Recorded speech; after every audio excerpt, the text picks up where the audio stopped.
2020년 5월 21일 위성정보학개론 수업을 시작하겠습니다.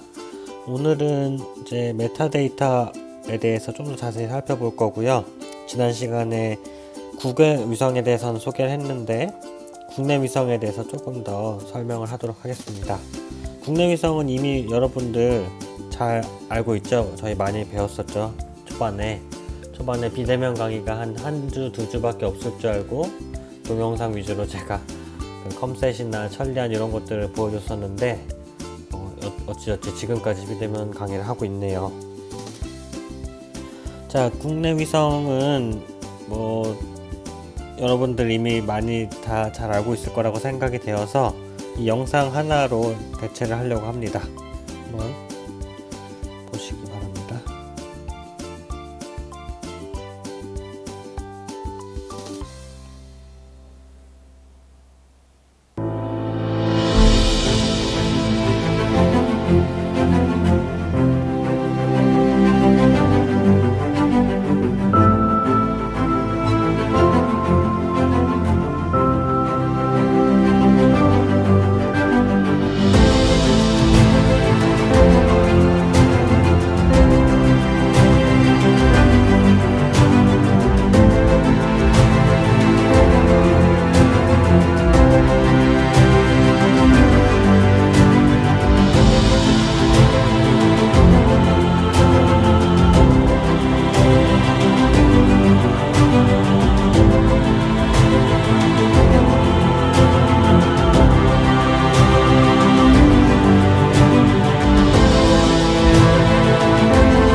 네, 보셨죠? 우리나라 위성, 특히 컴셋과 천리안 위성에 대해서 발사한 순서, 시간 순서에 따라서 쭉 설명을 해준 영상이었어요. 그냥 편한 마음으로 잘 보셨으리라 생각을 합니다. 네, 다음은 국내 위성센터 현황입니다. 우리나라 전국에 여러 목적의 다양한 위성센터들이 존재하고 있어요. 우선 가장 오래된 그 항공우주연구원이 대전에 위치하고 있고요. 그리고 기상청이 진천에 있죠. 기상청에 기상위성센터가 있고요. 그리고 부산에는 해양위성센터가 있습니다. 그리고 인천에는 국립환경과학원의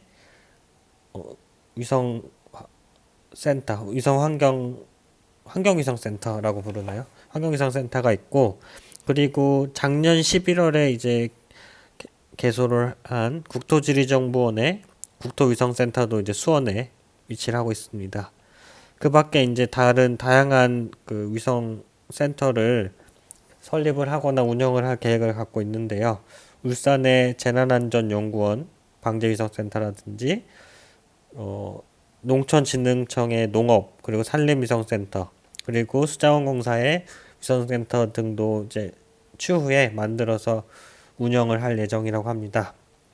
그 얘기는 이제 굉장히 많은 위성들이 앞으로 국내 위성이 쏘아 올려질 거고 그러한 위성들을 잘 관리하고 그들로부터 나온 위성 데이터, 영상들을 잘 활용하고 분석하고 이러한 기술이 필요하고 그러한 인력들이 필요하다는 얘기가 되겠죠. 앞으로도 네, 여러분들이 그 주역이 될 수 있도록 많은 관심을 갖고 공부를 하셨으면 좋겠습니다.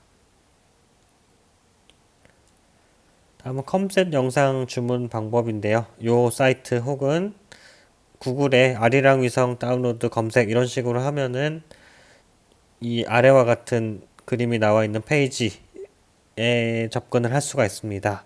방법은 지난 시간 과제로 했던 USGS 익스플로러와 유사하게 진행을 하면 되는데요. 얘는 컴셋 위성은 무료가 아니에요. 그래서 검색을 하고 구입을 해야 되는데 뭐 한 수십만 원 해요. 몇십만 원 하기 때문에 이거를 사기에는 좀 어렵죠. 네, 저도 그렇고 저도 이제 과제 관련된 위성 영상을 가지고 수행을 하는 과제를 하거나 그럴 때 이제 과제 비용을 가지고 구매를 하는데 내 돈 주고 사기는 어렵죠. 그래서 뭐 굳이 이거는 해볼 필요는 없을 것 같아요. 컴셋 위성도 주문을 하고 구입을 할 수 있다. 이 정도만 알아두면 좋을 것 같고요. 다음은 차세대 중형 위성 개발 관련된 소식입니다. 우리나라 위성 주로 얘기했던 게 두 가지였죠. 아리랑 위성이랑 천리안 위성. 요 두 개였는데 이제는 앞으로는 이제 하나 더 여러분들이 많이 듣게 될 위성이 바로 차세대 중형 위성이라는 겁니다. 차세대 중형 위성의 핵심은 이제 기존 아리랑이나 천리안보다 좀 가벼운 약 500kg급의 위성을 개발을 하는 건데 하나를 개발하는 게 아니라 어떤 표준화된 플랫폼을 개발을 해서 그 플랫폼을 바탕으로 이제 크기가 비슷한 위성을 여러 개 독자적으로 국내 기술로 개발하는 게 목적이에요. 그게 차세대 중형 위성이고 현재 12기를 개발을 하는 걸 목표로 하고 있고요. 당장 올해와 내년에 1호와 2호, 차세대 중형 위성 1호와 2호를 발사할 예정에 있습니다. 원래는 작년이었는데 조금 이제 계획보다 늦춰진 게 1호와 2호인데 요거는 아리랑 3A호와 스펙이 유사해요. 고해상도 펜 전정색 영상이 있고 RGB NIR의 멀티스펙트럴 영상이 있는 그런 1호와 2호가 이제 개발할 계획이 있고요. 이러한 광학 영상뿐만 아니라 레이더 영상 그리고 우주를 관찰하기 위한 영상 그리고 기상, 환경위성 등등 다양한 특성을 가진 500kg급의 차세대 중형 위성을 계속적으로 지속적으로 개발을 할 계획에 있습니다. 네, 다음은 천리안 위성에 대한 소개인데요. 천리안 위성도 우리 너무 잘 알고 있죠.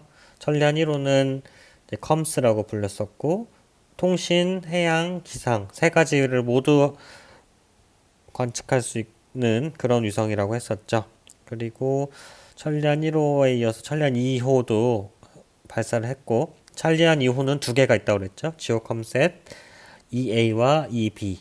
EA는 기상에 대한 위성 센서를 두 개 탑재했고 EBO는 해양 그리고 환경 관측용 위성이에요. 그리고 EA호를 보면은 두 개가 있는데 AMI라는 센서가 지구에 대한 기상이고 KSEM이라는 게 우주에 대한 기상을 관측할 수 있는 센서고요. 해양은 천리안 EBO에 있는 해양은 고시2. 고시2란 얘기는 그냥 고시도 있었다는 얘기죠. 천리안 1호에 있던 해양 관측 센서가 고시였고요. 천리안 EBO에 탑재된 해양 관측 센서는 고시2라고 부릅니다. 그리고 환경 센서는 환경을 관측하기 위한 천리안 EBO 센서는 잼스라고 했었죠. 이게 지난번에 했던 이제 초분광 센서가 탑재된 그런 위성의 되겠습니다. 잼스. 그렇고요. 뭐 천리안 1호와 2호에 대한 어떤 특성들은 요 표를 보면은 잘 아실 수 있을 것 같고요. 네, 요거는 천리안 2A호와 2B호를 비교한 그림입니다. 다음은 이제 위성 영상 최신 트렌드 관련된 영상이에요. 요것도 이제 최신 트렌드라고 하긴 했지만 이미 이 영상도 한 5, 6년 전에 그 테드라는 어떤 그 세미나라고 국제 세미나예요. 테드 아마 아는 학생들도 많이 있을 것 같은데 그 전 세계적으로 좀 유명한 분야의 그 사람들이 발표를 하고 영어로 발표를 하고 세미나를 하는 그런 형식이 되겠습니다. 그래서 인터넷에 구글에 그냥 테드라고 치면은 굉장히 많은 동영상을 이런 영상들을 볼 수가 있고요. 그걸로 이제 영어 공부를 많이 하기도 해요. 자막들이 잘 나와 있기 때문에. 근데 그 중에 이제 그 플래닛이라는 회사를 새로 만든 그 CEO가 발표한 내용이에요. 새로운 위성 영상에 대한 최신 트렌드를 보여주기 위한. 그래서 한번 같이 보도록 하겠습니다.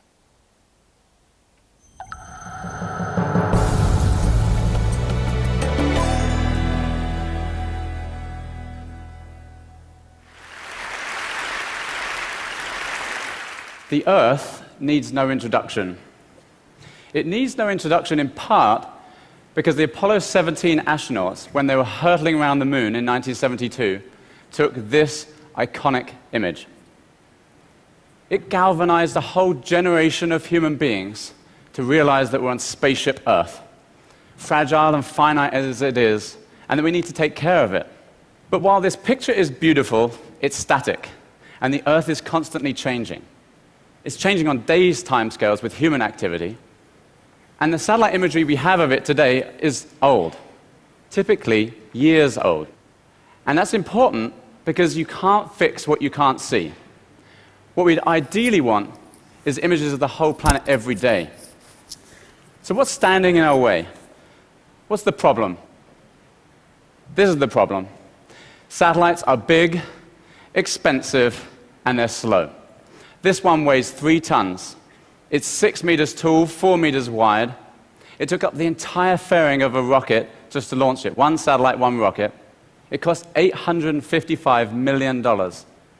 Satellites like these have done an amazing job at helping us to understand our planet.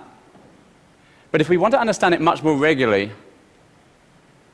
we need lots of satellites, and this model isn't scalable. So me and my friends, we started Planet Labs to make satellites ultra compact and small and highly capable.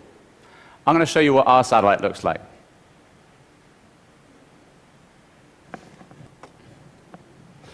This is our satellite. This is not the scale model. This is the real size. It's 10 by 10 by 30 centimeters. It weighs 4 kilograms. And we've stuffed the latest and greatest electronics and sensor systems into this little package. So that even though this is really small, this can take pictures 10 times the resolution of the big satellite here, even though it weighs 1,000th of the mass. And we call this satellite Dove. Oh, thank you.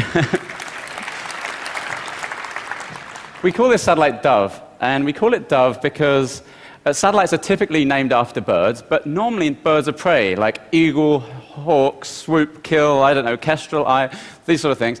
But ours have a humanitarian mission, so we wanted to call them Doves. And we haven't just built them, though. We've launched them. And not just one, but many.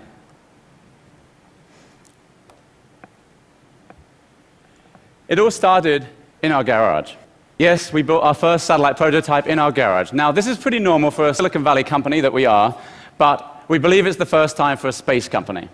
And that's not the only trick we learned from Silicon Valley. We rapidly prototype our satellites. We use release early, release often on our software. And we take a different risk approach. We take them outside and test them.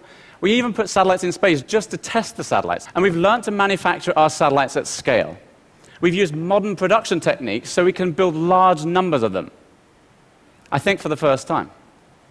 We call it agile aerospace. And that's what's enabled us to put so much capability into this little box. Now, what has bonded our team over the years is the idea of democratizing access to satellite information.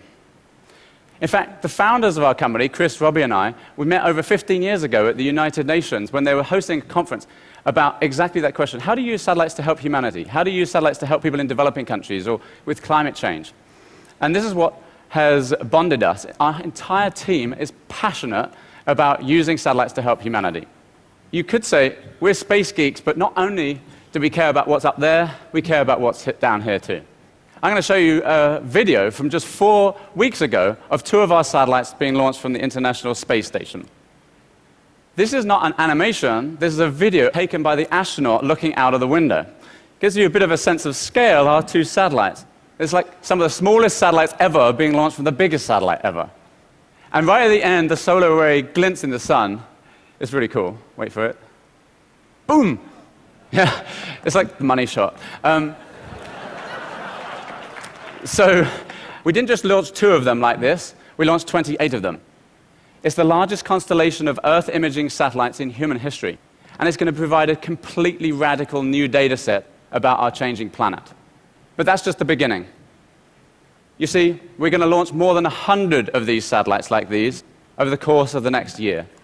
It's going to be the largest constellation of satellites in human history, and this is what it's going to do. Acting in a single orbit plane that stays fixed with respect to the sun, the Earth rotates underneath. They're all cameras pointed down, and they slowly scan across as the Earth rotates underneath. The Earth rotates every 24 hours, so we scan every point on the planet every 24 hours. It's a line scanner for the planet. We don't take a picture of anywhere on the planet every day. We take a picture of every single place on the planet every day. Even though we launched these just a couple of weeks ago, we've already got some initial imagery from the satellites, and I'm going to show it publicly for the first time right now. This is the very first picture taken by a satellite. It happened to be over UC Davis campus in California when we turned the camera on. But what's even cooler is when we compare it to the previous latest image of that area, which was taken many months ago. And the image on the left is from our satellite, and we see buildings that have been built. The general point is that we'll be able to track urban growth as it happens around the whole world, in all cities, every day. Water as well. Thank you. We'll be able to see the extent of all water bodies around the whole world every day and help water security. From water security to food security. We'll see crops as they grow in all the fields on every farmer's field around the planet every day and help them to improve crop yield. This is a beautiful image that was taken just a few hours ago when the satellite was flying over Argentina. The general point is there are probably hundreds and thousands of applications of this data. I've mentioned a few, but there's others. Deforestation, the ice caps melting. We can track all these things, every tree on the planet every day. If you took the difference between today's image and yesterday's image, you'd see much of the world news. You'd see floods and fires and earthquakes. And we have decided, therefore, that the best thing that we could do with our data is to ensure universal access to it. We wanted to ensure everyone can see it. Thank you. We want to empower NGOs and companies and scientists and journalists to be able to answer the questions that they have about the planet. We want to enable the developer community to run their apps on our data. In short, we want to democratize access to information about our planet. Which brings me back to this. You see, this will be an entirely new global data set. And we believe that together we can help to take care of our spaceship Earth. And what I would like to leave you with is the following question. If you had access to imagery of the whole planet every single day, what would you do with that data? What problems would you solve? What exploration would you do? Well, I invite you to come and explore with us. Thank you very much. 네, 잘 보셨죠? 이제 위성의 어떤 최신 트렌드라고 하기도 이제 4, 5, 6년 지난 얘기이긴 하지만 굉장히 초소형의 작고 가벼운 위성들을 여러 개 올림으로써 지구 관측을 더 짧은 시간 주기로 지구 관측을 하기 위한 경향이 최신 트렌드라고 할 수 있겠습니다. 그래서 이 플래닛이라는 회사의 그 대표가 요 테드 강연을 했었는데 이 강연했을 당시 한 6년 전만 하더라도 이제 한 두어 대 정도 플래닛스코프 위성을 도브라고 하는 위성을 쏘아 올렸었다고 이제 소개를 했죠. 근데 현재 한 5, 6년이 지난 지금에는 약 130개, 150개 가량의 이러한 초소형 위성들을 쏘아 올려서 지구 전역에 걸쳐서 데이터를 매일 수집을 하고 있어요. 우리나라 데이터도 한 지역에 대해서 하루에 한두 장의 데이터를 계속 취득할 수 있을 만큼 굉장히 광대한 데이터를 취득을 하고 있습니다. 그래서 이 플래닛, 구글에 이제 플래닛 혹은 플래닛 랩스 라고 검색을 하면 이 위성을 관리하는 이제 홈페이지에 들어갈 수 있게 되는데, 거기에 이제 로그인, 회원가입하고 로그인을 하면 이제 뭐 무료로 한 15일 정도 무료로 이제 영상을 다운을 받을 수 있도록 되어 있기도 하고요. 그리고 다운로드를 받지 않더라도 이 보유하고 있는 데이터를 가지고 이 웹상에서 제공되는 서비스를 통해서 어느 지역이 어떻게 변화되었는지를 다 분석을 할 수가 있도록 그렇게 구축을 해놨어요. 그래서 시간 되시는 분들은 한번 들어가 봐도 좋을 것 같고요. 현재 이 플래닛이라는 회사에서 운영하고 있는 위성이 크게 세 개가 있는데, 아까 도브라고 불렸던 게 이제 공식적인 이름은 플래닛스코프고요. 요게 이제 지금 홈페이지 상으로 확인해 봤더니 한 130개 정도 이미 쏘아 올려서 운영을 하고 있다고 하네요. 요거랑 래피드아이, 요것도 이제 5대 운영이 되고 있고, 그 다음에 스카이셋, 요 세 가지 서로 다른 고해상도 위성을 현재 운영을 하고 있다고 합니다. 그래서 고해상도 위성 영상을 제공할 수 있는 방법, 그리고 초소형 위성이 군집을 이루면서 데이터를 취득하는 것이 어떻게 보면은 새로운 위성의 트렌드라고 할 수 있겠고요. 이러한 트렌드에 맞춰서 우리나라도 뭐 비슷한 이런 초소형 위성을 잘 활용하기 위한, 개발하기 위한 워크샵이 2018년도에 열렸는데, 요거에 대한 영상도 하나 보도록 하겠습니다.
전통적으로 우주 개발이나 우주 탐사를 하는 데 있어서 예산이 굉장히 많이 들어가 있었습니다.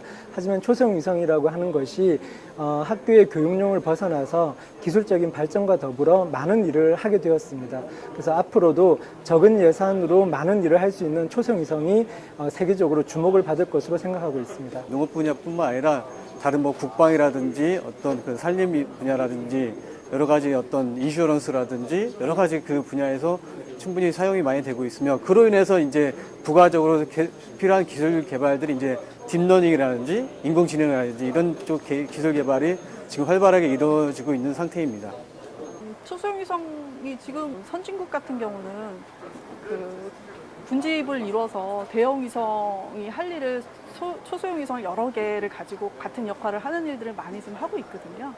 그런 걸 통해서 상당히 좀 빠른 시간에 개발하고, 역시 이제 비용을 많이 줄이는, 그다음에 다양한 기술 시험에서 지금 현재 실화시키고 있습니다. 기존의 초소형 인공위성의 수명은 통상 3개월에서 6개월로 매우 짧은 수명을 가지고 있지만 앞으로는 2년이나 5년까지 매우 긴 수명을 요구하고 있습니다. 지금까지 개발한 과학기술 위성의 기술 기반으로 기반을 통하여 기술을 개발하고 있으며 가장 중요한 고신뢰성, 그다음에 신뢰성을 목표로 한 기술 경쟁력을 최우선으로 두고 있습니다. 저희 나라 스페이스 테크놀로지는 초소형 위성의 설계, 제작, 그리고 시험 및 발사 전반적인 초소형 위성 노하우를 가지고 있을 뿐만이 아니라 이 초소형 위성의 장점을 가장 잘 부각시킬 수 있는 초소형 위성 군이나 편대비행, 그리고 초소형 위성을 이용한 영상, 빅데이터 처리까지 지금 전반적으로 서비스를 구상을 하고 있기 때문에 각 기술들 간의 시너지 효과가 가장 크게 날 것이라고 생각을 하고요. 그리고 그게 저희가 시장에 보여줄 수 있는 경쟁력이라고 생각을 합니다. 짧게는 2년에서 길게는 6년까지 공부하는 기간 동안 위성 시스템이라는 큰 시스템을 이해하기에는 많은 어려움이 있습니다.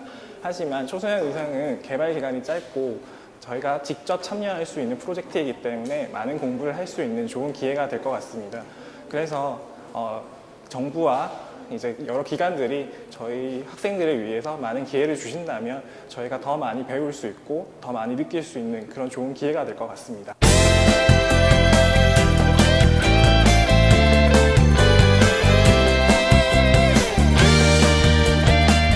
네, 다음은 메타데이터에 대한 설명인데요.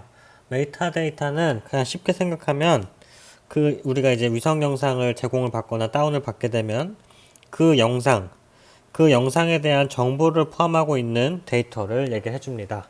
지난 시간 위성 영상 다운받는 숙제를 통해서 여러분들이 이미 확인을 하셨겠지만 여러분들이 다운을 받은 그 파일 안에는 여러 뭐 밴드별 영상이 포함되어 있고, 그와 더불어서 뭐 텍스트 파일 혹은 XML 파일로 이렇게 포함되어 있는 영상 외 파일이 같이 있는 것을 확인하실 수가 있을 거예요.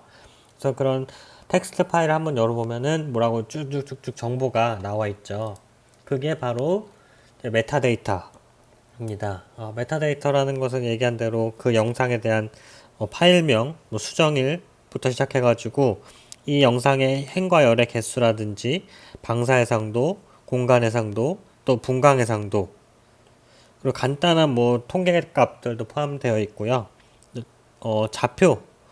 좌표라는 거는 이제 저희가 이번 수업에서는 잘 안 다루지만 좌표 정보도 굉장히 중요하거든요. 서로 다른 시기에 취득된 데이터들을 같이 어떤 분석에 활용하기 위해서는 이들의 이제 정확한 좌표 정보가 있어야 영상들을 중첩해서 어떤 분석을 수행할 수가 있기 때문에 이러한 좌표 정보도 굉장히 중요합니다. 이와 관련된 내용은 다음 학기 공간정보학의 수업 시간에 더 자세히 배우도록 할게요. 그래서 이러한 모든 정보들이 포함되어 있는 데이터가 이제 메타데이터라고 합니다. 그래서 뭐 이런 식으로 쭉 나열되어 있는 그런 정보가 이제 메타데이터들이 되겠고요. 여러 가지 모든 위성 영상들은 다 이제 메타데이터를 포함을 하고 있지만, 본 예에서는 이제 랜셋 8을 가지고 한번 얘기를 해보도록 할게요. 그래서 랜셋 8에 대한 메타데이터를 텍스트 파일로 열어보면은 글이 쭉 나와 있는데, 그러한 정보들은 이런 식으로 이제 이런 정보들이 있어요. 그래서 몇 가지 뭐 중요한 것들만 보자면, 뭐 구름의 어떤 커버된 양이라든지 위성 촬영 당시에 태양의 고도각과 방위각, 이런 정보도 있을 수 있고요. 그리고 아까 말한 좌표 체계 UTM의 WGS84 52존이라고 이런 정보들도 있고, 뭐 공간해상도, 이러한 정보들도 다 이제 포함이 되어 있고요. 밴드별로도 정보가 또 따로 제공이 되기도 합니다. 그래서 코스탈 에어로졸은 랜셋 8에서 제공하는 1번 밴드거든요. 그래서 이 코스탈 에어로졸이라는 게 어떤 파장 범위를 갖는지 요겠네요. 웨이브랭스 440 을 중심으로 하는 파장 범위가 이제 코스탈 에어로졸 밴드고 전체 행과 열의 크기 정보도 나와 있고 그 외에 기타 방사 해상도라든지 다양한 정보가 제공되는 것을 확인을 할 수가 있습니다. 네, 오늘 퀴즈는 지난 화요일에 냈던 퀴즈를 한 번 더 내도록 하겠습니다. 그래서 지난 시간에 퀴즈를 이미 제출했던 학생들은 또다시 제출할 필요는 없고요. 아직 제출하지 않은 학생들은 오늘 퀴즈도 똑같이 한번 제출하는 걸로 통합해서 진행을 하도록 하겠습니다. 그래서 아직 제출하지 않은 학생들은, 그리고 아직 여기 USGS 가입하고 검색을 해보지 않은 학생들은 요거를 해보시길 바라고, 특히 오늘 이제 메타데이터에 대해서도 배웠으니까 다운받은 다음에 메타데이터도 한번 열어보세요. 이미 과제를 제출한 학생들도 영상을 다운받았을 때 같이 제공되는 메타데이터도 같이 확인해봐서 이런 정보들이 있구나 라는 걸 한번 파악을 해주면 좋겠습니다. 네, 그러면 이번 한 주도 수고 많으셨습니다.